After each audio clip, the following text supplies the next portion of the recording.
प्रिय विद्यार्थियों, नमस्कार, सुप्रभात।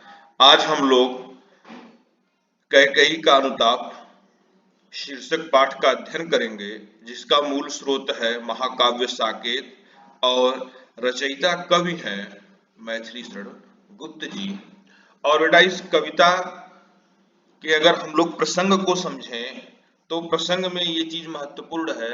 हालांकि आप लोग 11 में भी पढ़े हैं, आप लोगों को बताया भी गया है कि किस प्रकार से राजा दशरथ की एक रानी कैकेयी, जो भरत और शत्रुघ्न जी की माता है, वो जिद करके भगवान राम को वन भेजती हैं। और जब भरत आते हैं, उन्हें सारी बातों का पता चलता है तो कितने दुखी होते हैं और भगवान राम को मनाने के लिए चित्रकूट पहुंचते हैं। तो इतना आप लोगों ने कक्षा 11 में भी पढ़ा है कि चित्रकूट वो किस प्रकार से पहुंचते हैं। याद होगा, चलत पाए दे खात फल पिता दीन तनिराज। तो इस तरह की बातें हम लोगों ने पढ़ी हैं। और जहां पर भरत महिमा 11 का पाठ समाप्त होता है, अगर आप लोगों को याद होगा, ये सारे भाई एक दूसरे से गले मिलते हैं, गुरु और माता को प्रणाम करते हैं सारे लोग। भरत और शत्रुघ्न माता सीता को प्रणाम करते हैं और गुरु वशिष्ठ को राम और लक्ष्मण प्रणाम करते हैं। इस प्रकार से ये लोग आपस में मिल जाते हैं। जब तो मिल जाने के बाद की ही घटना यहाँ पर आगे बताई गई है। तदंतर बैठी सभा उटज के आगे। तदंतर यानी इसके बाद, सारे लोगों के मिलने जुलने के बाद जो सभा थी वो कहाँ बैठ गई? एक उटज के, एक कुटिया के आगे बैठ गई। बेटा, उट कहते हैं सरपत को, उटज यानी सरपत से, घास फूस से बनी हुई कुटिया। नीले वितान तले दीप बहु जागे। नीले वितान के तले, ये जो आकाश था, अब वह ये आकाश नहीं लग रहा था, बल्कि लग रहा था एक नीला तंबू है। बेटा, वितान कहते हैं तंबू को। और उसके तले बहुत से दीप जल उठे थे। ये दीप नहीं थे, ये तारे भी नहीं थे, ये वास्तव में थे कौन? टकटकी लगाए नयन सुरों के थे वे। ये टकटकी लगाए हुए देवताओं की आंखें थीं। देवता लोग स्वर्ग लोक से देख रहे थे। क्या देख रहे थे? परिणाम उत्सुक। परिणाम को लेकर बड़े उत्सुक थे देवता।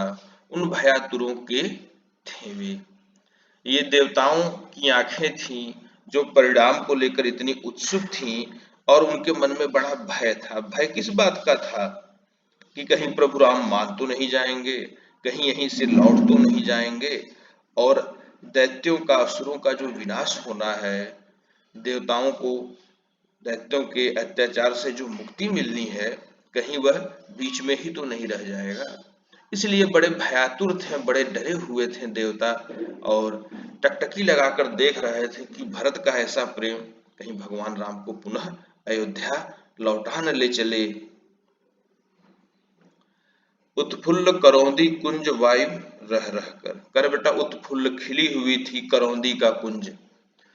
जहां पर यह सभा बैठी थी, उससे थोड़े दूर पर एक करौंदे का वृक्ष था, वृक्षों का समूह था। और वहां से क्या हो रहा था? खिले हुए करौंदे के फूलों से रह रह करके वायु चल रही थी, उसी दिशा से चल रही थी। करती थी सबको पुलक पूर्ण मह मह कर। और वह सबके अंदर पुलकन भरती थी, खुशी भर रही थी। सारे लोग आपस में इतने दिनों बाद मिले थे, सब प्रसन्न थे। और उसकी जो महमह थी बेटा, महमह गंध के लिए, महक के लिए प्रयोग किया गया है, वह चंद्रलोक था। कह रहे हैं कि वह चित्रकूट का कामदगिरि पर्वत नहीं था। ऐसा लग रहा था कि कामदगिरि पर्वत पर स्वयं चंद्रलोक उतर आया हो। कहा चांदनी वैसी, फिर कभी दोबारा वैसी चांदनी देखने को नहीं मिली।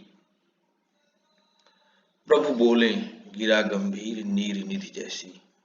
और जब सारे लोग बैठ गए थे, सारे लोग एक दूसरे को देखकर प्रसन्न थे, तो उसी समय प्रभु राम बोल उठते हैं। और कैसे बोलते हैं? उनकी जो गिरा है, उनकी जो वाणी है, वो बड़ी ही गंभीर है।